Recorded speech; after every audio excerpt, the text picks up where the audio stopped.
UNHCR كما لدينا مشروع اللي هي السعودية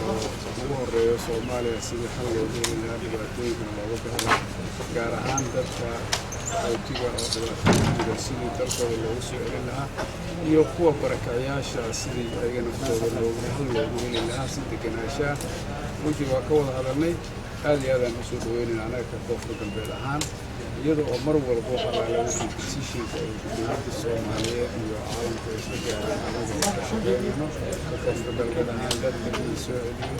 ayagoo ogolaashahoodan lagu soo celiyo haddii la soo celiyana helaan oo xalaala wixii facilities baahidoodana oo laga qabto uu yiri and the state governments to prepare themselves in the most suitable manner to receive the people so that returns are sustainable, and the people that come back do not become again displaced people, internally displaced people. Otherwise, we defeat the purpose of good return. So I'm very happy and very pleased about the result of our conversation, and I'm very confident that we will work well together in the next few months and years. And my organization, UNHCR, is totally committed to working with the